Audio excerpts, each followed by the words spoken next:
Welcome to Talking Climate with Katherine Hayhoe. Each episode, we explore how climate change is affecting the people, places, and things we love, and what we can do to make a difference. From science to solutions and stories that inspire, you're in the right place for real talk about real change. This week, we're talking about Zambia's resilient chickens, rice shortages in Japan, and why tackling food waste is a powerful climate solution. Let's dive in. Good news. In Zambia, farmers are increasingly raising a new breed of chicken called the Zambro. What does this have to do with climate change? The Zambro is a hardy, disease-resistant bird that is both a reliable, prolific egg layer and a fast-growing meat bird. Patricia Cohen writes, "Such a chicken is important in countries like Zambia, which is increasingly battered by extreme weather. Last season, the worst drought in 4 decades devastated crops and livestock.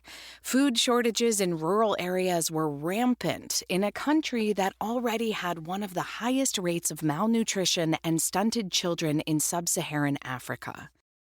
A company called Hybrid Poultry Farm, based in the Zambian capital of Lusaka, and a nonprofit called the World Poultry Foundation are working together to popularize the chickens in Zambia as a way to help backyard chicken farmers get small poultry businesses off the ground, offering them a reliable source of income.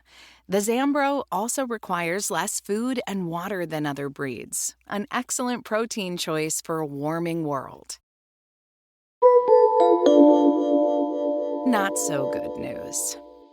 Rice, an essential staple in Japan, is in short supply 2 years after a record heat wave led to a subpar harvest.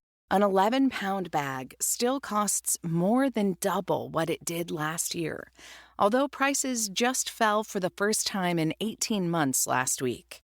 Some grocery stores are only allowing customers to purchase 1 bag each. The heat wave isn't the only reason for the shortage. An influx of international tourists has increased demand, and the country is increasingly turning to imports to meet demand, which experts worry could harm local farmers in the long run. This year, Japan is projected to import 20 times more rice than it did in 2024, and 2024 imports were already up from 2023. In the wake of the heat wave, scientists are working to crossbreed a new heat-resistant variety of Kashi Hikari rice. This is Japan's best-selling rice variety for the past 40 years, and the kind I have in my pantry as well. Unfortunately, it is particularly impacted by heat stress.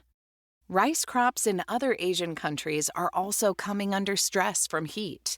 Charles Hart, a senior commodities analyst, says, "The story is ultimately much bigger than Japan. Rice is very water-intensive, and in a context of gradually increasing temperatures and more frequent periods of intense heat, heat-resistant rice needs to be the direction of travel." What you can do.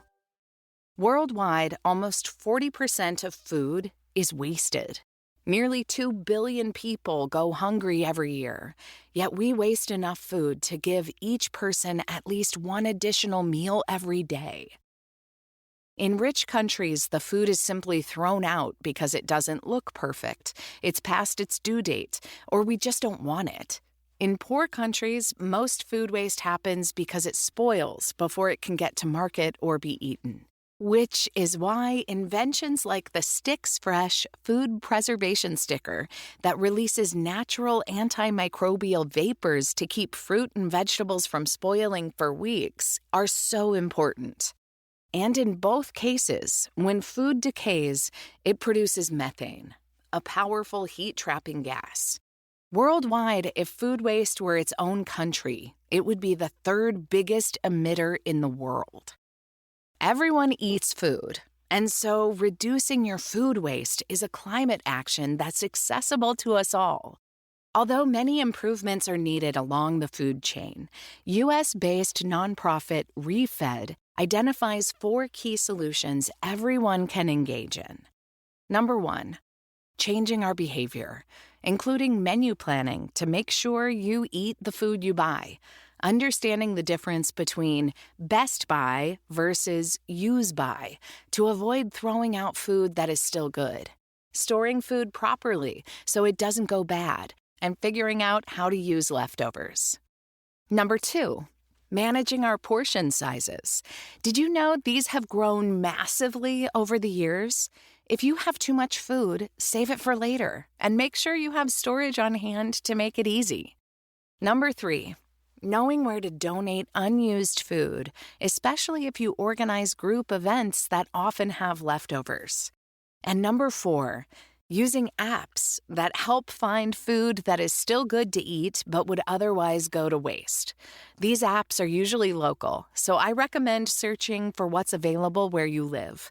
For example, where I live in Texas, Too Good To Go allows consumers to purchase surprise bags from local businesses at a discounted price.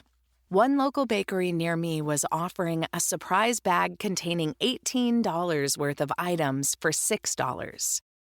Personally, I've started shopping for groceries multiple times a week instead of doing one big shop, so that the items I use are fresher and less likely to be forgotten in the back of my fridge until they've gone bad.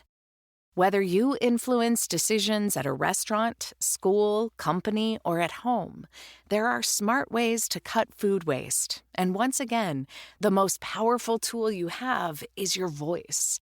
Advocating for policies that help your organization, community, or even your country reduce waste can drive real change. As I've shared before, South Korea has nearly eliminated food waste through a nationwide curbside composting program because people demanded it. If no one speaks up, how will solutions like this ever be adopted?